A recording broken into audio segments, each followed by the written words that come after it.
En Radio Proverso, La Estantería, llegamos al corazón de la literatura. Dirige y presenta Tomás Sánchez Rubio.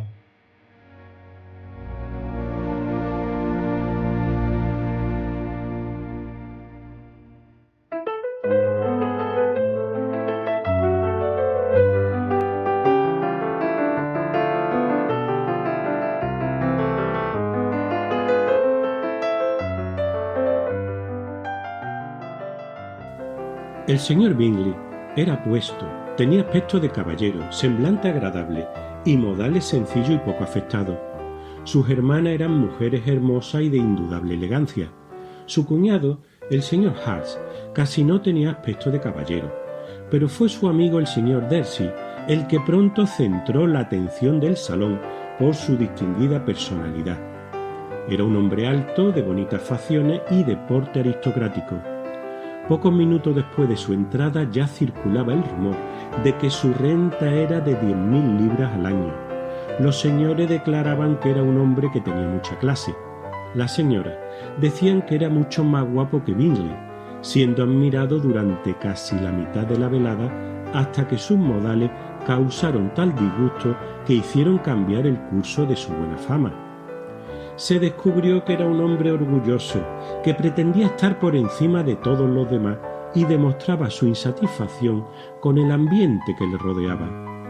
Ni siquiera sus extensas posesiones de Derbyshire podían salvarle ya de parecer odioso y desagradable y de que se considerase que no valía nada comparado con su amigo.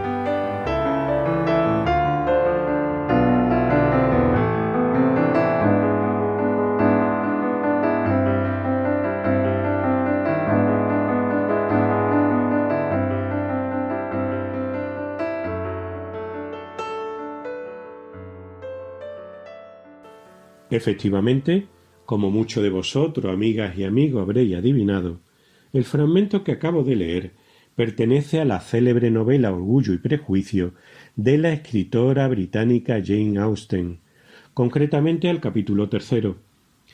Pride and Prejudice, publicada por vez primera el 28 de enero de 1813 como obra anónima, fue escrita por su autora cuando apenas tenía 20 años. Compartía en aquellos momentos habitación con su hermana y escribía en simples cuadernos escolares. La primera redacción de la obra data de 1796. Inicialmente le dio el título de First Impressions, primeras impresiones, pero el caso es que nunca se publicaría con ese nombre. Esta primera versión de la novela se la ofreció entonces el padre de Jane a un editor que la rechazó. Jane Austen revisaría la obra años más tarde, primero entre 1809 y 1810 y de nuevo en 1812. En aquel momento se la ofreció, con el apoyo de su hermano Henry, a un editor que ya había publicado Sentido y Sensibilidad el año anterior. Convencido de su éxito, este hombre no puso reparos en sacarla a la luz. Buenas tardes, amigas y amigos. Soy Tomás Sánchez Rubio. Es miércoles y estamos en un nuevo programa de La Estantería en Radio Proverso, la radio que es cultura, concretamente el número 75. Espero sinceramente que el espacio de hoy sea de vuestro interés. Muchas gracias por estar ahí. Y es que el lunes 16 de diciembre se cumplen 249 años del nacimiento en Steventon, una pequeña localidad al norte del condado de Hampshire, Reino Unido, de la escritora Jane Austen. Fallecería ésta en julio de 1817 en Winchester. En la novela Orgullo y Prejuicio se dice que la genial autora explora una serie de temas clave, como son la posición de hombres y mujeres en la sociedad, la hipocresía en las relaciones, el matrimonio por conveniencia o la superación o no superación de los prejuicios sociales. A través de la mirada incisiva de la protagonista, Elizabeth Bennet, nuestra autora, con una gran agudeza y un singular conocimiento de la psicología y condición humanas, no exento de mordacidad e ironía, nos transporta al ámbito rústico de la Inglaterra del reinado de Jorge III, sumergiéndonos en un mundo de baile, conversaciones ingeniosas y decisiones que cambian el curso de la vida de los personajes. La protagonista Elizabeth es la segunda de las 5 hermanas de una familia de pequeños propietarios rurales que saben que su futuro dependerá de la posibilidad de realizar una buena boda. Elizabeth se enfrentará a sus propios prejuicios y al orgullo del señor Fitzwilliam Darcy, mientras ambos navegan por las complejidades del amor y la sociedad. Y es que el amor verdadero puede surgir incluso entre el orgullo y los prejuicios. Es un privilegio para mí presentaros, amigas y amigos de la estantería, a la invitada de hoy en el programa. Hace tiempo que deseaba acoger entre nosotros la voz y la palabra de la escritora malagueña Laura Gutiérrez Cortés. Laura, creadora polifacética, es una artista plástica de vívidos colores y ricos matices, así como una poeta de vivencias y honda espiritualidad. La pintura, la escritura y la música son pasiones que le vienen de familia, como ella misma nos contará. Esta tarde ha venido a hablarnos de su trayectoria vital y literaria y nos leerá alguna de sus composiciones. Diremos que Laura Gutiérrez es miembro de la Unión Nacional de Escritores de España, del Ateneo Blasco Ibáñez de Valencia y del colectivo Mujeres con Voz, proyecto donde se colabora con la Asociación Ana Bella de Barcelona, cuya labor es prestar ayuda a las mujeres víctimas de violencia de género. Por otro lado, quisiera mencionar la reciente participación de Laura, junto a otros grandes artistas internacionales, con 2 de sus obras, en la exposición organizada por la Galería de Arte de Mar Margui López, Arte a Discar, del Centro Mare Nostrum de su ciudad natal. Bienvenida, Laura, a esta que es tu casa. Muchas gracias, de verdad, por estar hoy con todos nosotros. Buenas tardes, queridos amigos y oyentes del programa de Radio La Estantería. Muchas gracias, querido Tomás, por la invitación. Bueno, me presento. Yo soy Laura Gutiérrez Cortés, de Málaga, Andalucía, España, escritora, poeta y artista plástica. Mis inicios con la escritura fueron a muy temprana edad. Empecé a escribir desde muy pequeñita. Y mi pasión por las letras y el arte en general se lo debo a mi familia, a mi entorno familiar. Mi padre era un gran apasionado de la poesía y de las letras.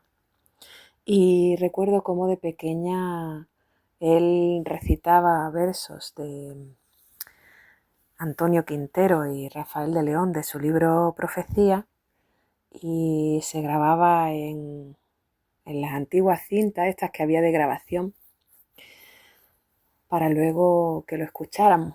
Así que desde muy pequeñita, en la voz de mi padre, escuchábamos versos y poesía. Luego a mi abuelo también paterno le encantaba leer y escribir. A mi tía Isabel, hermana de mi padre, pintar al óleo. Le encantaba pintar paisajes y yo me quedaba observándola. Luego mi madre, canta flamenco que quita el sentido, como decimos aquí los andaluces. Así que la música ha estado muy presente en mi vida desde pequeña, la poesía y la pintura. Mi primera publicación es en una antología en el año 2006, la antología Pétalos de Pasión y el poema El Hospital. Este poema lo escribí cuando acompañaba a un familiar y sentí cómo la vida, como la ilusión por un recién nacido, un bebé, una nueva vida, contrasta con la enfermedad y la muerte, con el equilibrio de lo que realmente al final somos, ¿no? Así que, ese es mi primer poema que publico en 2006 y luego hasta 2015 no publico mi primer libro, Alquimia de Mariposas.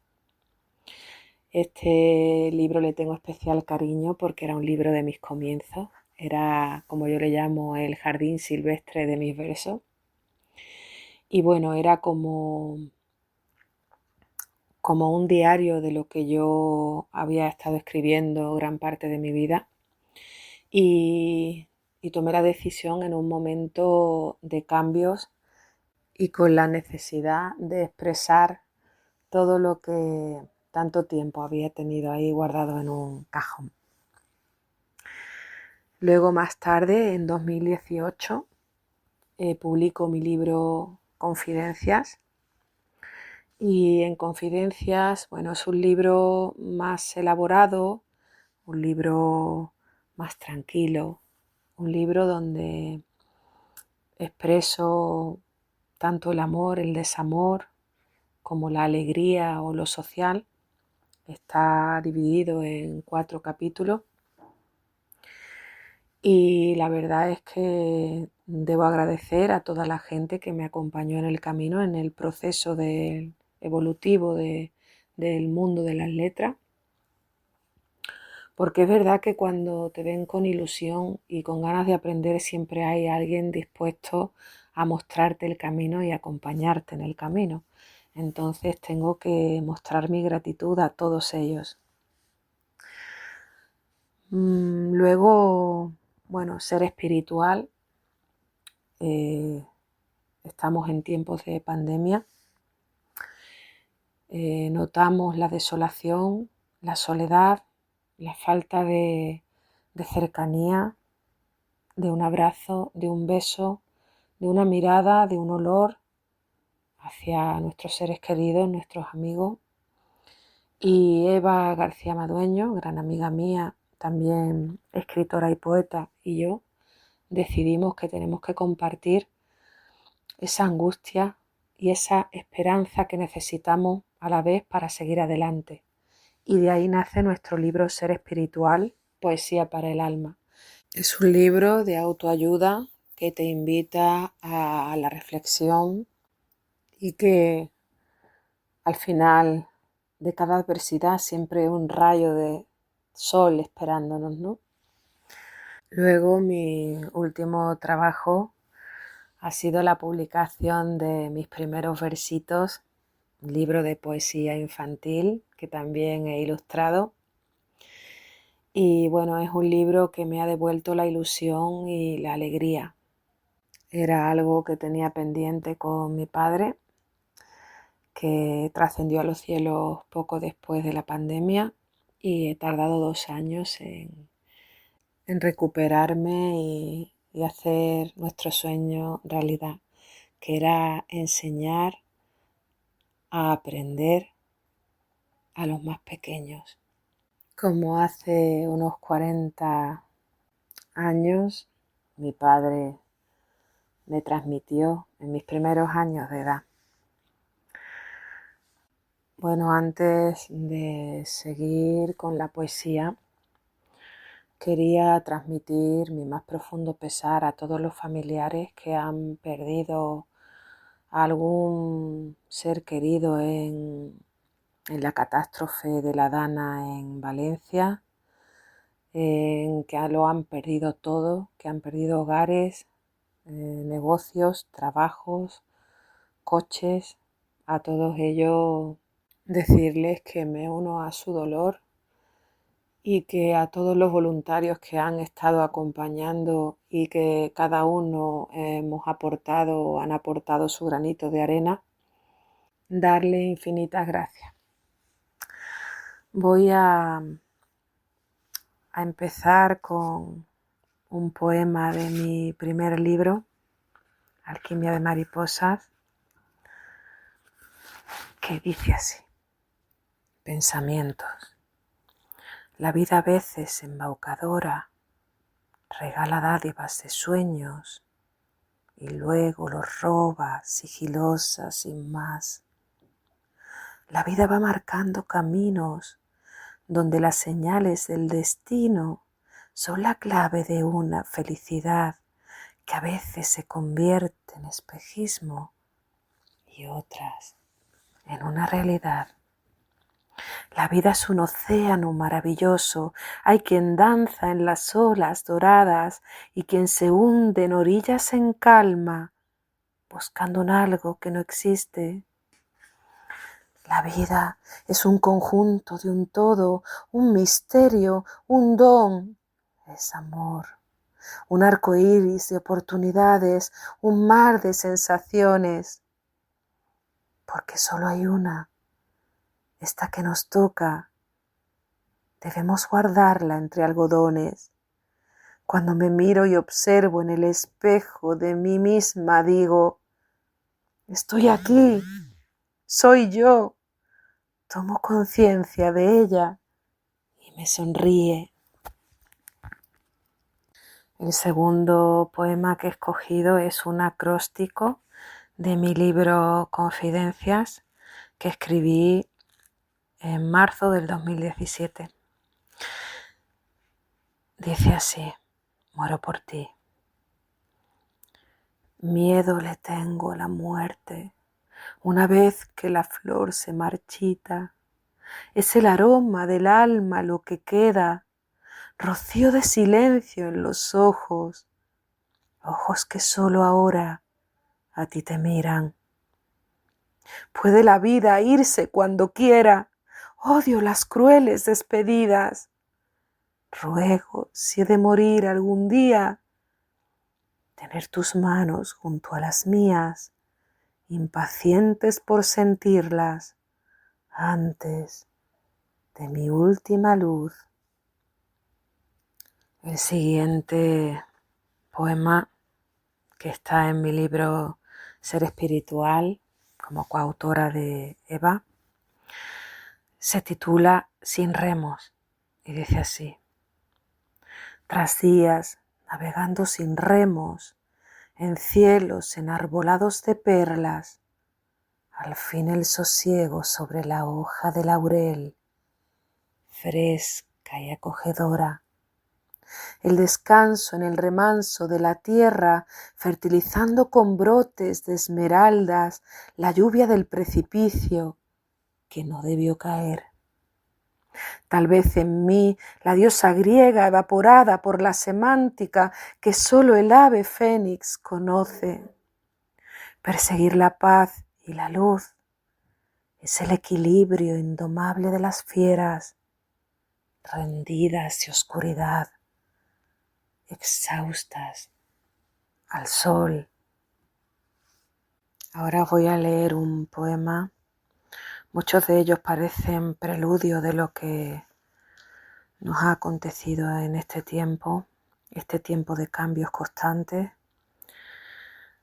Y bueno, este poema se titula Desatar la espera y dice así: enredarme como el recuerdo a la foto o el tiempo desordenado bajo el polvo de la alfombra, enredarme entre las hebras de nicotina y el lápiz de labio cansado de mirarse en el espejo, enredarme en el ángulo que contrae los sueños y en la cintura de tu cuerpo ausente, enredarme en el verso en carne viva hasta perder el hambre y la sed, desatar los cordones de la espera, cayendo precipitada hacia los brazos de un nuevo crepúsculo.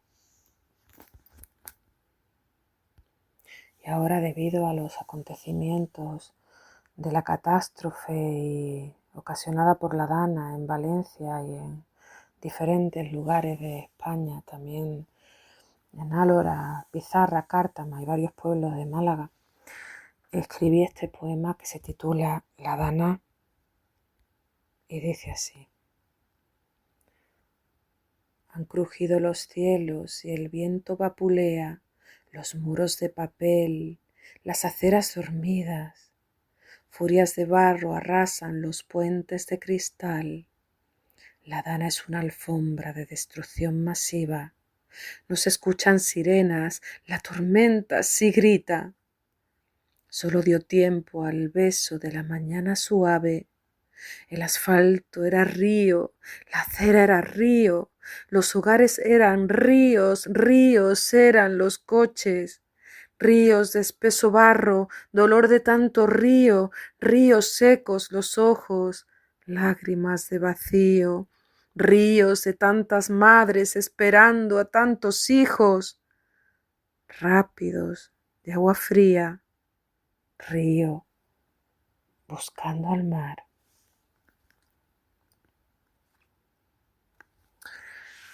Y bueno, estoy encantada de estar aquí con todos vosotros, me siento agradecida y os voy a leer una cita y con ella me despido de vosotros.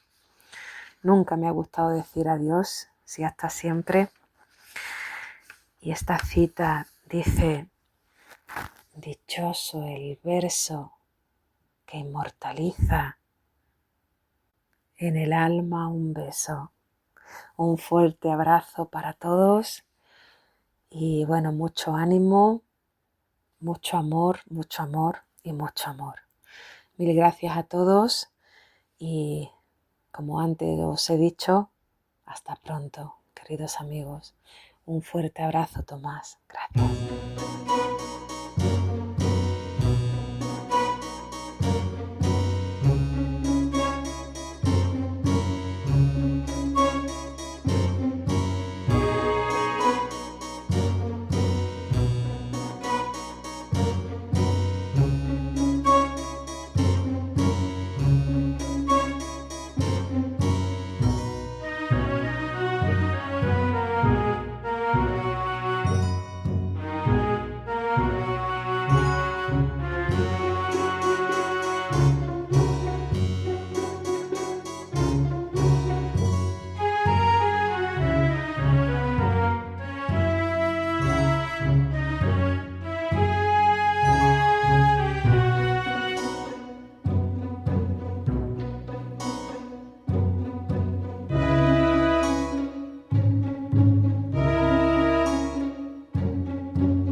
Espacio desde la raíz, donde comentamos habitualmente en cada programa la etimología de unas cuantas palabras y expresiones pertenecientes a nuestra rica lengua castellana.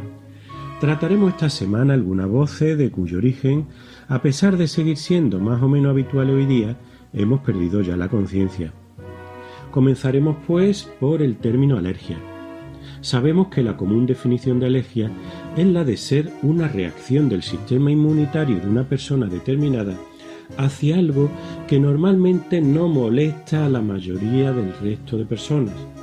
Pues bien, el término, en principio Allergie en idioma alemán, fue acuñado por el médico austriaco Clemens Peter Freiherr von Pirket en 1906, y lo hizo a partir de las palabras griegas allos, con el significado de otro o ajeno, y ergon, que podía traducirse por trabajo o acción.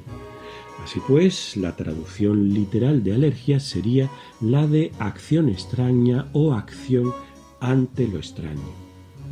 En segundo lugar, tenemos el término rencor. Se considera que los conceptos de rencor y resentimiento son prácticamente idénticos. No obstante, es posible distinguirlos mediante matices de intensidad. El rencor parece un sentimiento más profundo, más intenso, a menudo fruto de un resentimiento que ha estado guardado durante mucho tiempo. Y es que el latín rancor, derivado del verbo ranquescere, enranciar, y relacionado con rancidus, que ha dado rancio en español, fue empleado metafóricamente ya por el poeta latino Lucrecio, que vivió del 99 al 55 a.C., para referirse a los resentimientos que de tanto tiempo guardado acaban adquiriendo un mal olor, como los alimentos rancios. Por lo tanto, el rencor es literalmente un sentimiento rancio, es decir, envejecido, añejo, pasado. En tercer lugar, comentaremos la palabra farándula.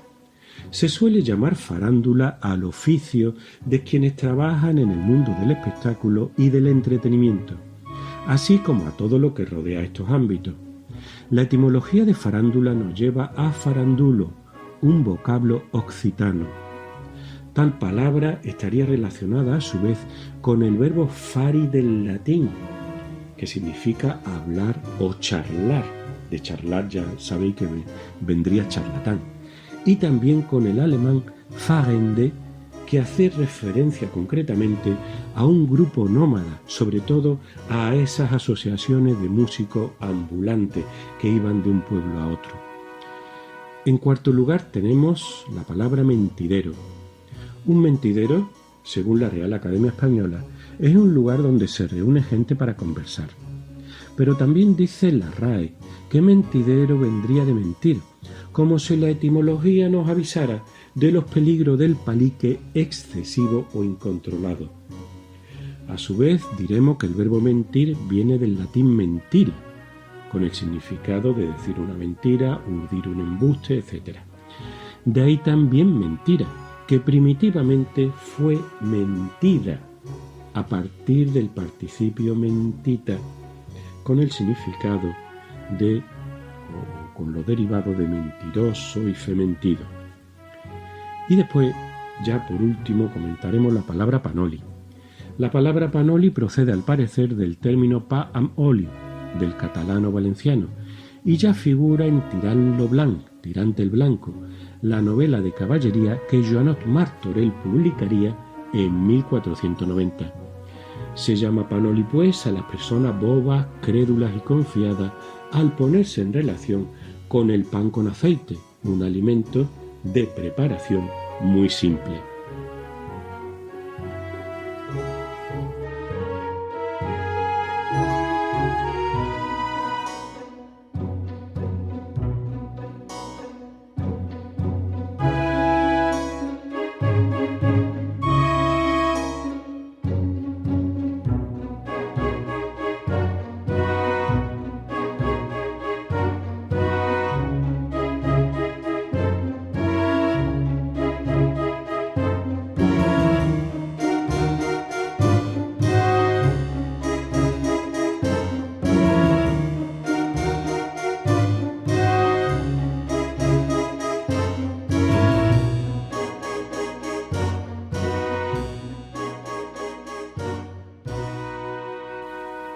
En el rincón de las historias, nuestro compañero y amigo José Manuel Martínez Arias, relatista de cabecera de La Estantería, vuelve a estar una semana más en el programa.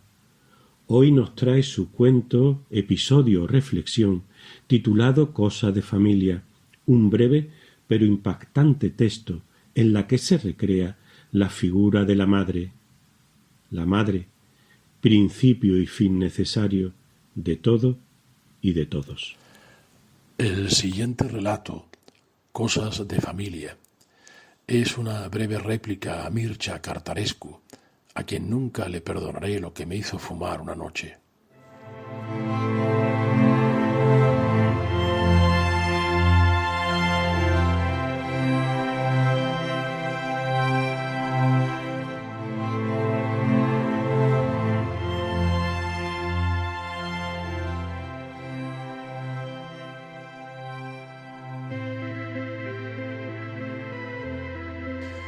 Quizá esta situación, por la que vengo pasando desde hace tantos años que ya me he ido olvidando de cuántos, como si fuera algo por lo que tuviera que pasar inevitablemente, o este pueda ser solo mi deseo, creo, sea consecuencia de haber tenido que crear a mi madre.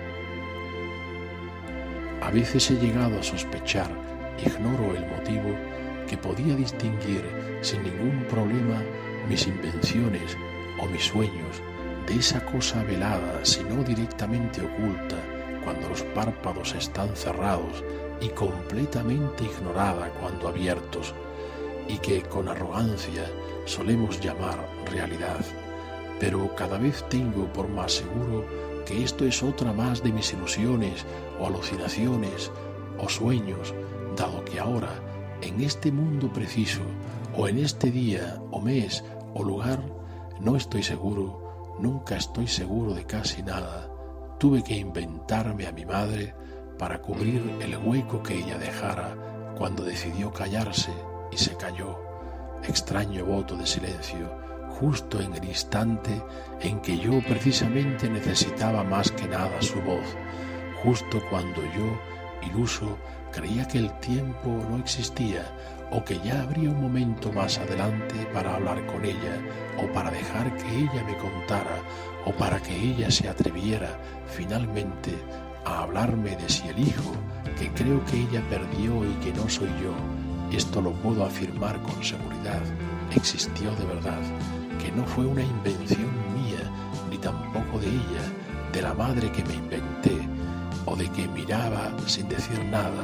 Quiero decir, si lo perdió en realidad o no, si fue fruto de su invención, o con más certeza, creo, de la mía, puesto que a veces, muy pocas veces, o solo una vez, decía o creía yo que ella decía que ese hijo suyo, mi hermano pues, había muerto antes de nacer yo, pero a veces también parecía que seguía estando vivo cuando yo apenas llegaba a los 5 años o 5 años y medio, o aún inocentemente cuando hablaba con el hombre a quien yo creía mi padre.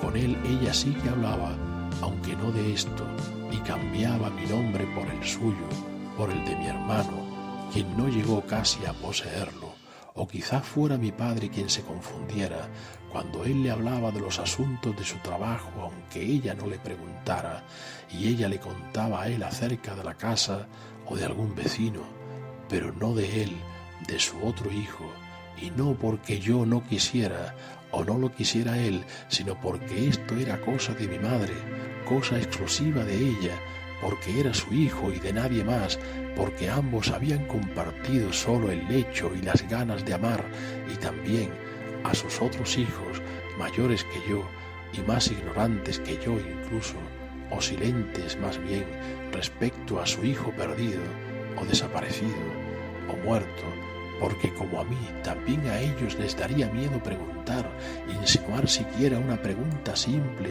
como la de ¿qué pasó, madre?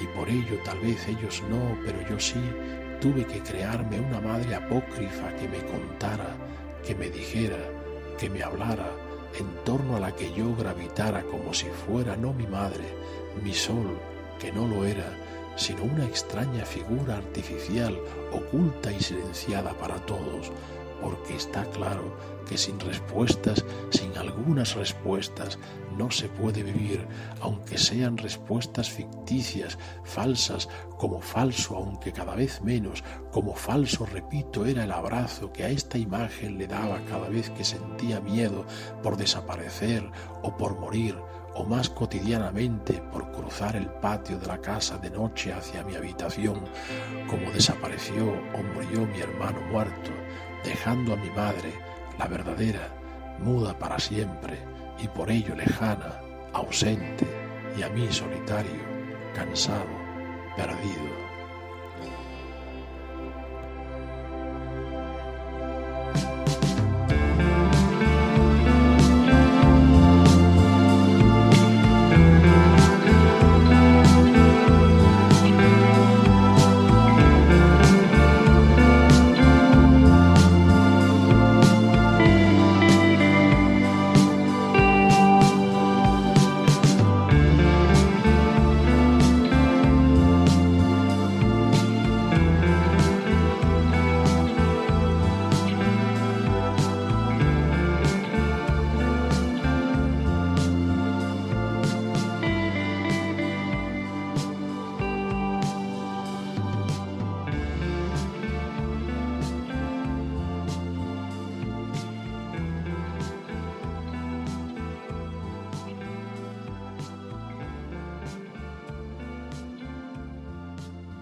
Esta semana, en su sección Historia de Cronopios y de Famas, donde nos hablan cada programa, con una perspectiva distinta y muy personal, acerca de diversas autoras y autores contemporáneos, nuestra querida amiga, la escritora Lourdes Delgado, quien no deja de cosechar éxito con su libro Zona Cero, publicado por la editorial M de Mujer, nos trae hoy la sobrecogedora vida y la más que interesante obra de la poeta Anna Akhmatova.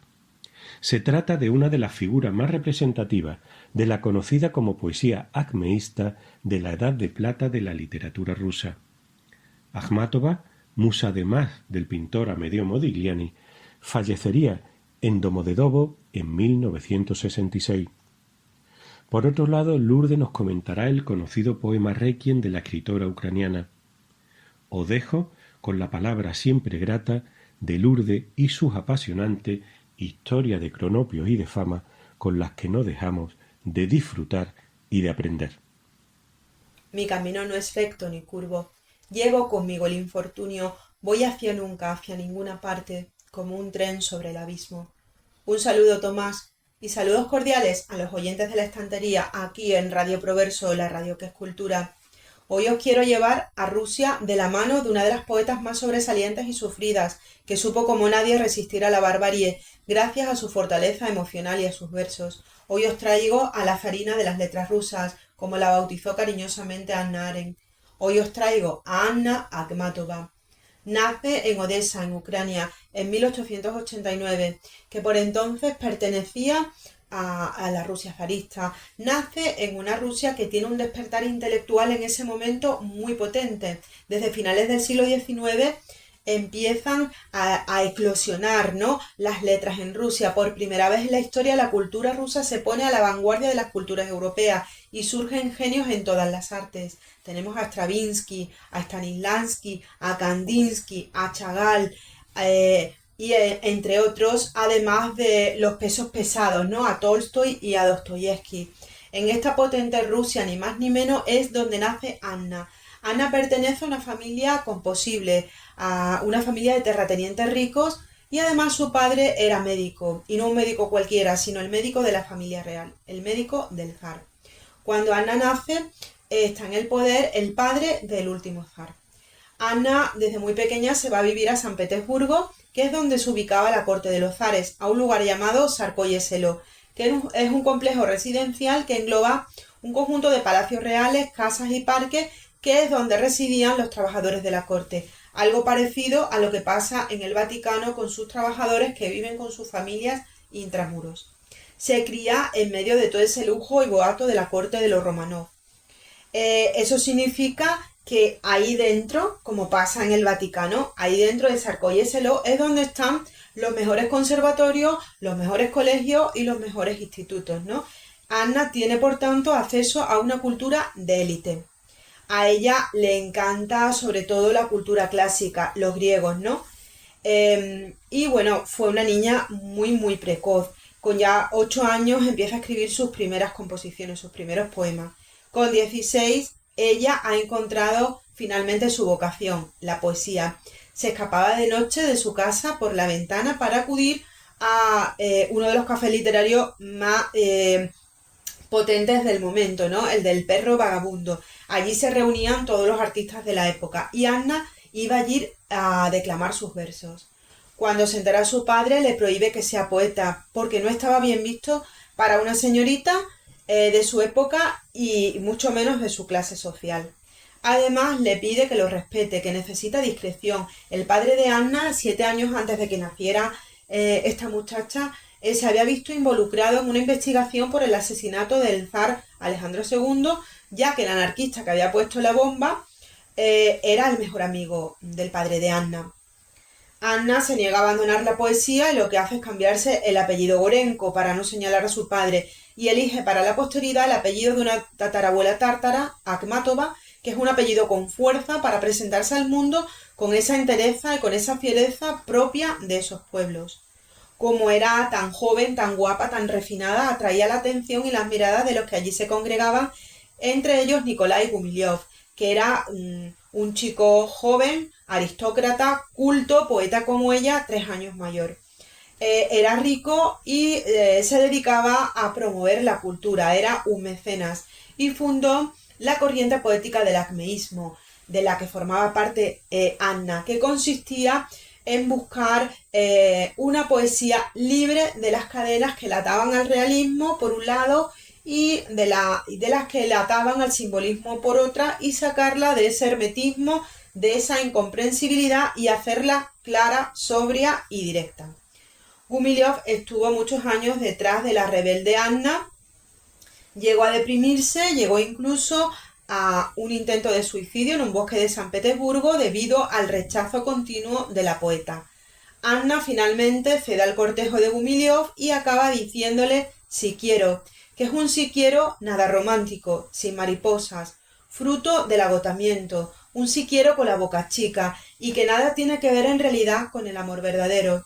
Es un sí de una mujer que no ama. De hecho, Anna, al poco de casarse, escribe este poema donde puede percibirse ya la desazón de ella ante esta relación tan plana, tan gris y tan poco romántica. Y dice, le gustaban 3 cosas en la vida: los pavos reales, las canciones al atardecer y los desgastados mapas de América.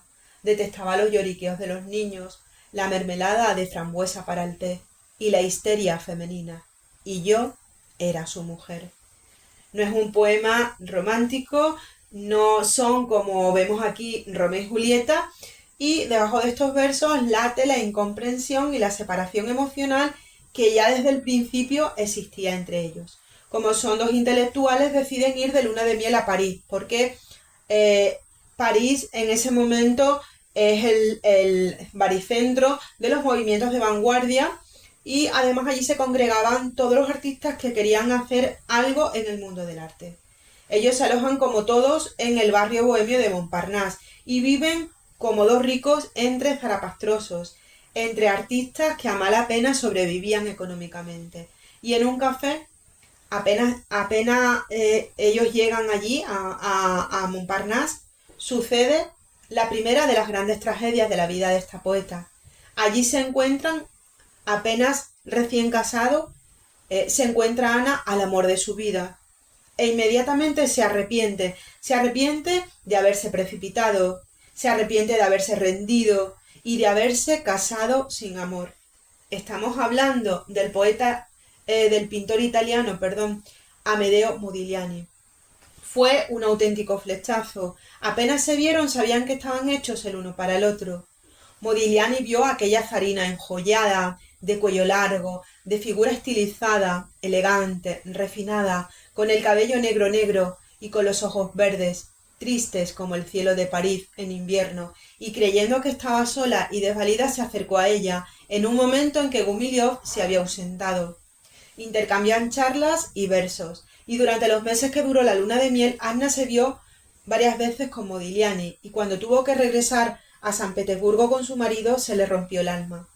Modigliani le escribía cartas muy románticas, en las que daba rienda suelta a sus profundos sentimientos. Entonces Anna, súper enamorada del pintor italiano, aprovecha la ausencia de su marido, que se va de expedición a África, para escaparse a París con Modigliani. Es la época más feliz de la vida de esta desgraciada mujer, porque con Modi, como ella lo llamaba afectuosamente, puede ser ella misma. Modigliani era un tipo muy solitario, muy silencioso, sin embargo con ella se abría. Ella siente una fusión de almas. Modigliani la ama, la admira, la venera, comparten gustos, recitan bajo la lluvia Verlaine. Él la entiende, es capaz de leerla, de meterse dentro de su alma y de envolverla con su ternura. Es capaz de sentir y de entender su emocionalidad, de saber quién es ella de verdad, quién es ella por dentro. Es capaz de cuidarla, de hacerla sentir el centro del universo. Modigliani además era un tipo muy curioso, con muchísimas inquietudes intelectuales, y se retroalimentaban. Casi todos los poemas de amor que Anna tiene y que se publicarán posteriormente son de esta época, y se los escribe a Modigliani, al amor de su vida. Y él nunca pudo apreciarlos porque entre ellos se comunicaban en francés y evidentemente en el lenguaje del amor, que es universal. Pero Modigliani no sabía ruso y Anna, cuando escribía, lo hacía en su lengua natal. El amor de estos dos es apasionado, arrebatado, pero Gumilyov llega a casa y reclama a su esposa, reclama a su mujer, y entonces Anna tiene que decidir. Esta es la decisión de su vida, porque marcará todo el devenir desgraciado de la poeta. El amor es un salto al vacío y Anna tiene miedo. Tiene miedo de perder sus raíces porque tendrá que abandonar su tierra. Tiene miedo de su familia que la repudiaría, la desheredaría. Tiene miedo de perder sus costumbres y miedo de perder su posición económica, porque Modigliani era pobre como las ratas. Vivía en una buhardilla mohosa, con cucarachas por las paredes, por el suelo y con un colchón sucio y raído en el suelo. No tenía para comer todos los días y ella estaba acostumbrada a los lujos y a los caprichos y no sabía si en esas circunstancias el amor podría alimentarla de por vida. En el París de la época había que pagar, por ejemplo, para sentarse en los bancos del parque, ¿no? Y Modigliani no podía pagar ni siquiera una charla tranquila en un banco. Modigliani, cuando lo conoce Anna Akhmatova, no era un artista reconocido y pasaba muchísima hambre. A Anna le gana la batalla el miedo a ser pobre y entonces lo abandona, se va y vuelve a un matrimonio sin amor. Fue la peor decisión de su vida porque la historia le tendría preparada escasez y pobreza. Estas dos vidas se separan y son tremendamente desgraciadas. Modigliani empieza a autodestruirse, empieza el consumo extremo de absenta y de hachís y deja de pintar los ojos a sus pinturas. Ha perdido su alma gemela y como considera que los ojos son la puerta al alma, dice: «Quando conoscerò la tua anima, dipingerò i tuoi occhi». Es decir, cuando conozca tu alma, entonces pintaré tus ojos. Estas son las consecuencias en el pintor de este abandono, pero a Anna no le va mejor. Intenta refugiarse en su matrimonio, en sus obligaciones, pero su marido ya ha dejado de quererla, además la traiciona con otras mujeres. Ella piensa que tal vez un hijo solucione el matrimonio. Graso error, un hijo nunca soluciona un matrimonio roto. Nace entonces Lev, su único hijo, y ese mismo año ella publica un poemario de amor con todos los poemas a Modigliani. Anna se convierte a partir de este poemario en esa voz femenina del amor que necesita Rusia. Su relación con su marido no solo no mejora, sino que ellos se distancian aún más y entonces Anna tiene dos problemas. Su marido no solo la descuida a ella, sino que también descuida a su hijo, a Lev. Termina Anna congelándose emocionalmente. Así que la decisión de Anna no afectó solo a su vida, sino que afectó a la de Modigliani, que murió solo, desesperado y alcoholizado en un hospital para sin techos en París, y afectó también a Lev, hijo de unos padres que no se querían, viviendo en una casa donde solo había silencios y donde nunca vio a sus padres felices. Al volver a Rusia, Anna se sentencia en el amor y se sentencia profesional y socialmente. Fue la vuelta al infierno, a ese infierno que se va a desatar años después, en 1917, con la revolución bolchevique. Estalla la revolución, Lenin se hace con el control de Rusia, acaba con el gobierno zarista, fusila a Nicolás II y a toda la familia real para que no haya posibilidad de venganza y de recuperación del trono, y empiezan a perseguir también a los intelectuales que no estén alineados con el nuevo régimen. Gorki, el escritor, crea entonces una corporación de traductores. Traducir era el trabajo más seguro que podía hacer un escritor que no quisiera poner su pluma al servicio de la propaganda, y le da trabajo al marido de Anna, a Gumilyov, pero ni siquiera esto consigue salvarlo. Lo acusan de traidor a la patria y lo fusilan. La revolución pone fin al matrimonio de Anna, que ya estaba roto hacía ya años. Anna de un día para otro se queda viuda con un hijo pequeño que años posteriores Stalin le arrebatará y lo encarcelará y luego lo mandará a Siberia, a un gulag, desde los 13 a los 30 años. Los privilegiados de ayer se convierten así en los perseguidos y los represaliados de hoy.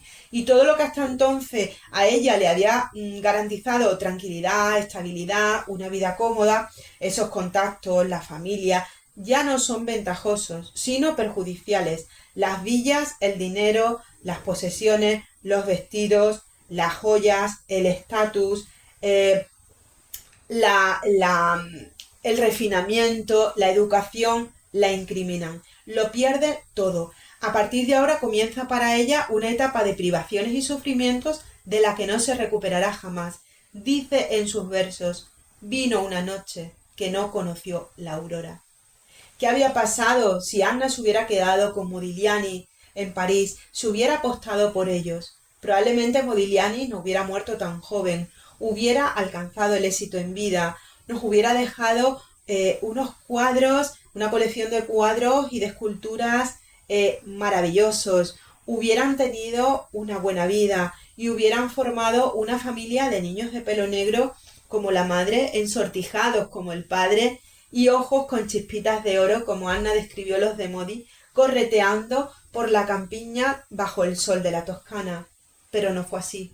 Comienza aquí una nueva Anna, una Anna que ya no puede hablar de amor. ¿Cómo se puede hablar de amor cuando hay hambre, torturas, represión, muerte y planes quinquenales? Su poesía quiere un corte social comprometido con la realidad más inmediata. Es una poesía desgarrada, donde ella cuenta las atrocidades del régimen estalinista sobre la población rusa. Sus amigos e intelectuales empiezan a desaparecer de la noche a la mañana y ella se queda sola y aislada como única superviviente. No puede exiliarse porque su hijo está allí encarcelado, así que opta por un exilio interior. Stalin mantenía con ella una especie de relación amor-odio. A pesar de ser la viuda de un traidor, Stalin nunca le hizo daño físico, no estuvo ni siquiera encarcelada. Lo que sí es que la tenía controlada, vigilada, microfonada las 24 horas del día y le prohibió escribir. Antes de que le prohibiera escribir, Anna escribe un poema a un árbol que había en el patio de su casa y que ella veía desde su ventana y que le provocaba paz y libertad interior. Stalin entonces lee el poema y manda erigir una estatua al lado del árbol para que cuando ella se asomara lo viera a él. Anna tuvo incluso que meterle fuego a toda su producción literaria porque temía que si la checa registraba su casa y encontraba algo podrían pagarlo con su hijo Lev y le podría incluso costar la vida. Gorky la rescata de la muerte por hambre y la ficha como traductora y traduce a poetas de la talla de Tagore y el gran Giacomo Leopardi, entre otros. Se casa otras 2 veces, pero a estos 2 maridos también se lo termina la política estalinista, se lo termina arrebatando y los matan, ¿no? Terminan matándolos. Y ella continúa enviudando, ¿no? Así que decide que ya está bien y se queda sola. Anna vivió no solo la guerra civil rusa, la Primera Guerra Mundial, sino que fue protagonista directa del brutal sitio de Leningrado perpetrado por los nazis en la Segunda Guerra Mundial. Ella estaba allí en Leningrado. Este sitio fue el más atroz y duro de toda la historia. Duró 3 largos años en que parte de la población de Leningrado fue matada de hambre. Hitler ordenó que no quedara un leningradense vivo. La ciudad debía permanecer entera y vacía porque Leningrado era el símbolo de la victoria del comunismo y Hitler lo quería para sí. Hicieron lo indecible por resistir. Hirvieron cinturones de cuero, se comieron las ratas, el papel pintado de las paredes, las hierbas que crecían antes del invierno, fabricaron pan con harina hecha de todo y practicaron incluso el canibalismo, comiéndose miembros de gente que moría por la calle congelada en los fríos inviernos de Leningrado. Anna siempre hizo frente al horror del mundo con la palabra. Entonces, en esta situación, ella se hace con el control de la radio de Leningrado y con sus versos, sus historias y sus palabras de aliento alimentó las almas y las esperanzas de aquellos muertos vivientes y alentó a esos hombres y a esas mujeres de Leningrado para que resistieran un día más. Anna se convierte en símbolo de la resistencia y en símbolo también de la mujer inquebrantable ante la pérdida. En una ocasión declaró: no tengo nada, me lo han quitado todo. y lo único que me queda es el cuadro de Modi. Por todas las casas soviéticas por las que pasó, cada una más pobre que la anterior, la poeta siempre colgaba al cabecero de su cama el cuadro de Modigliani, que en realidad era un esbozo, no tenía ni siquiera color, era una silueta de ella en blanco y negro. Eran trazos, básicamente, pero esos trazos, el contemplar eso, fue lo que a ella le dio la fuerza para seguir viviendo. Cuando el régimen de Stalin cae, lo primero que ella hace es coger un avión para ir a París a buscar a Modigliani. Cuando llega a París es un momento de quiebre, de rotura máxima en la poeta. Llega a un París desconocido, muy diferente a como ella lo recordaba, y empieza a preguntar aquí y allá por el pintor. Enseña su foto y le comentan que ese chico había muerto, pero hacía ya muchos años, concretamente en 1920, 4 años después que ella lo abandonara. Anna entra en el taller de Modigliani y dicen que las cabezas que él le había esculpido están arrumbadas y ella cae de rodillas. Ha llegado tarde, bastante tarde. Al poco dicen que le estalla el corazón. No podía ser de otra manera que la poeta, no pudiendo soportar más la pena, se le partiera literalmente el corazón. Anna fue una mujer símbolo de la resistencia ante un régimen gris y homicida, símbolo de la resiliencia ante la pérdida. Pareciera que todo lo que tocaba le desapareciera entre los dedos. Su mundo de la infancia, ese mundo regido por el imperio y los zares, le desapareció también entre los dedos el amor de su vida, París, las caricias de Modigliani, sus ojos, los colores, su marido, su hijo, sus amigos, los versos, la poesía, las esperanzas, la vida. Hoy os quiero recomendar el Requiem, que es un poema que se escribe bajo unas condiciones de represión extremas. A Anna, como ya sabemos, le prohíben la palabra, y esto es la muerte en vida para un poeta. ¿Cómo estar en silencio si el sufrimiento te pide gritar? Ella, para sobrevivir físicamente, para que no la maten, se traga la poesía y la vive únicamente por dentro, en silencio. Tragarse el dolor, un dolor que, como ella dice en sus versos, podía doblar montañas e invertir el curso de las aguas, es lo peor que le puede pasar a un ser humano, y más a un poeta, es como para volverse loco. Pero ella, que ha aprendido a base de golpes a resistir y que lleva una vida haciéndole frente a las prohibiciones, idea un modo de seguir escribiendo sin escribir. Su casa, como ya dijimos, estaba microfonada a las 24 horas del día y vigilaban así todo lo que hablaban.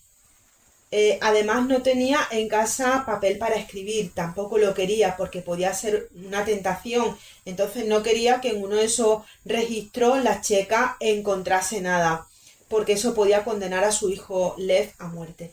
Así que ella, en las visitas que sus amigos escritores le hacían, entre ellos la visitaba Boris Pasternak, el futuro premio Nobel, el autor de Doctor Zhivago, ¿no?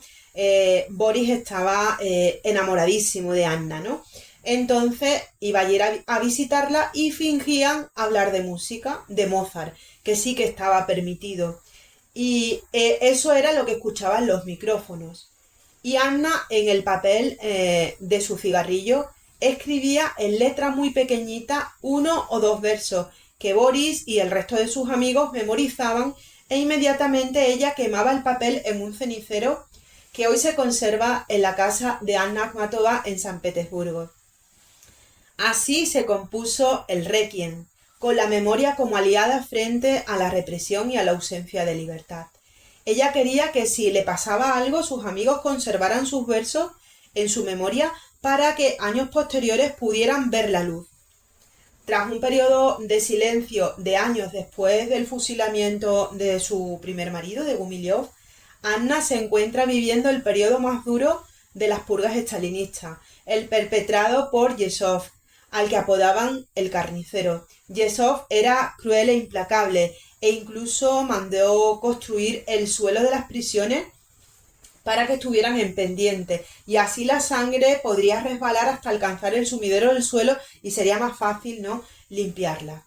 Con su plenipotencialidad barrió a todos aquellos que se atrevieron a ser disidentes.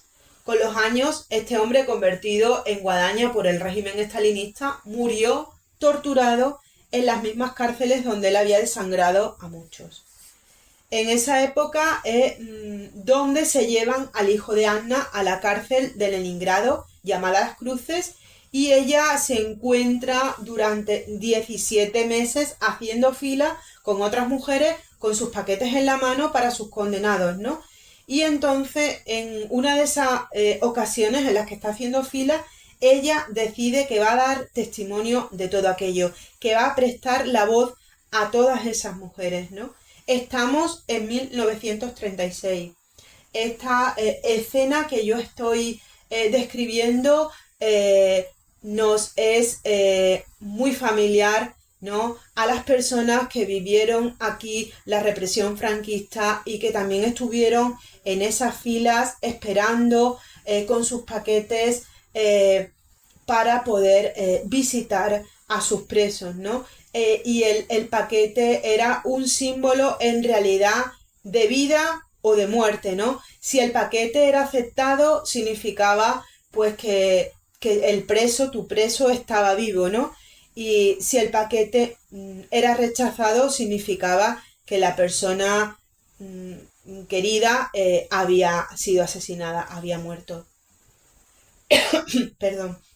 En el prólogo nos cuenta Anna cómo nace el Requiem y dice lo siguiente: en los terribles años del terror de Yezhov hice cola durante 17 meses delante de las cárceles de Leningrado. Una vez alguien me reconoció. Entonces una mujer que estaba detrás de mí, con los labios azulados, que nunca había oído mi nombre, despertó del entumecimiento que era habitual en todas nosotras y me susurró al oído. Allí hablábamos todas en voz muy baja. ¿Y usted puede describir esto? Y yo dije, puedo. Entonces algo como una sonrisa refaló en aquello que una vez había sido su rostro. Brutal.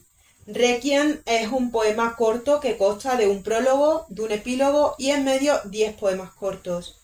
Es un poema de una mujer aislada, exiliada hacia adentro y profundamente rota, obligada por la vida a vivir en ese fondo gris de las almas en pena. Es una crucifixión, un vía crucis, ese que emprenden todas las mujeres rusas a la que han dejado sin nada, sin marido, sin hijos, sin sonrisa, sin rostro, sin voz.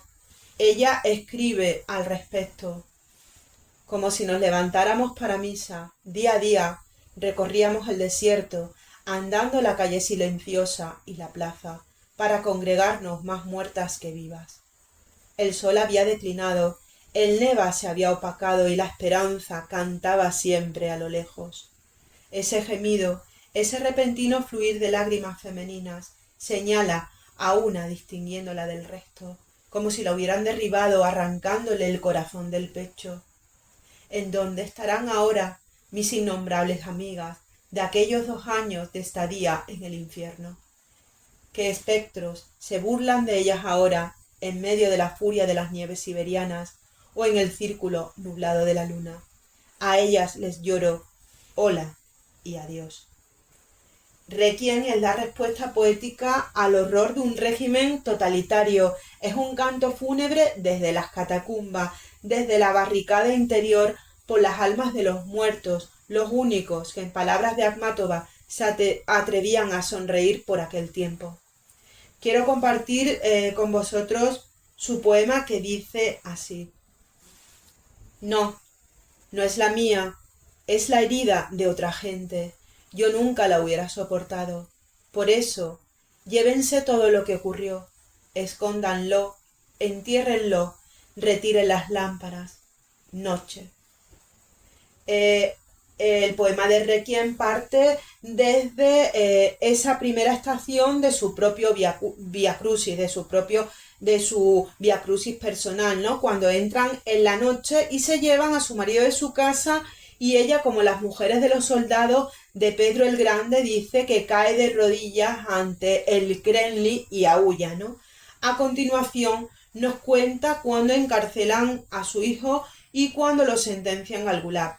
Y toda en ella ya se transforma todo en ella en desesperanza, en miedo, en silencio, en casa vacía, en locura, en nieve, en muerte.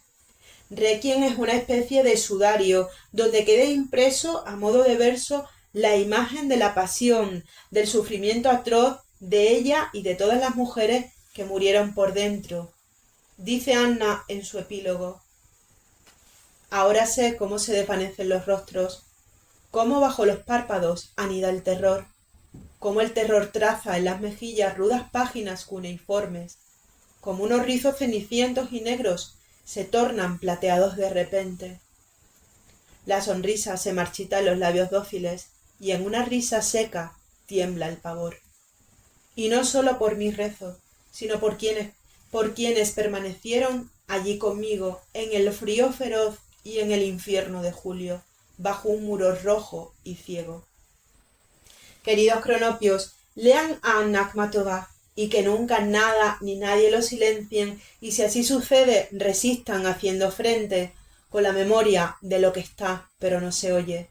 Y no se enamoren demasiado, y si encuentran una esperanza al pie de un cocotero, llévensela a casa y nútranla. Hasta el próximo programa.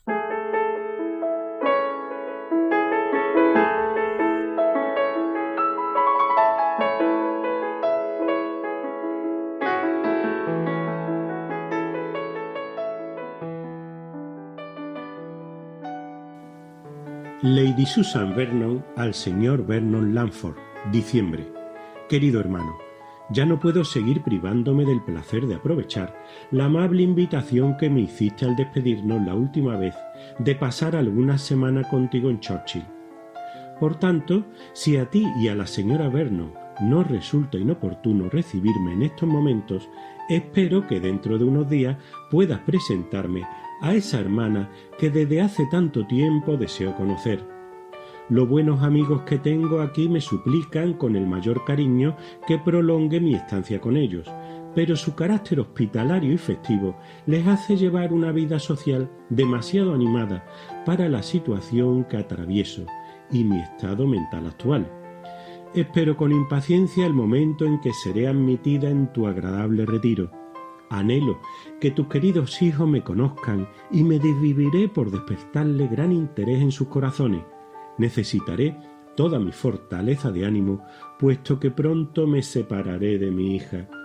La larga enfermedad de su querido padre me ha impedido prestarle la atención que el deber y el cariño dictaban, y tengo demasiadas razones para temer que la institutriz a la que encomendé su educación será incapaz de hacerlo. Así que he decidido enviarla a uno de los mejores colegios privados de la ciudad. Tendré la oportunidad de acompañarla cuando vaya a tu casa. Estoy decidida, como ves, a no permitir que se me niegue la entrada en Churchill. Me dolería mucho enterarme de que no te es posible recibirme. Recibe un cordial saludo de tu hermana.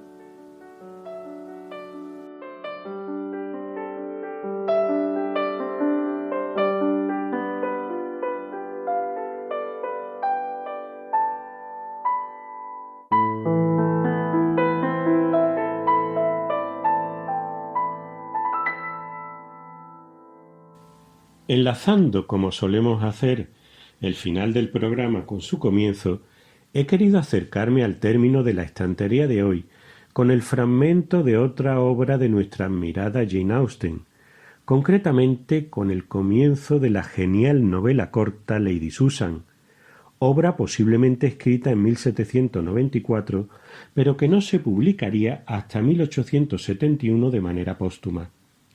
En efecto, la novela, en estilo epistolar, empieza con esta carta firmada por la protagonista, Lady Susan Vernon, a su hermano.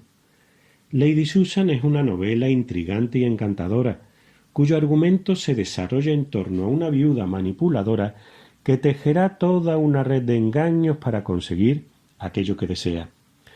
En Lady Susan, Jane Austen explorará temas como el amor, la ambición o la manipulación en las relaciones. A través de personajes cautivadores y diálogo ingenioso, la autora nos sumergirá en un mundo de intrigas y juego de poder.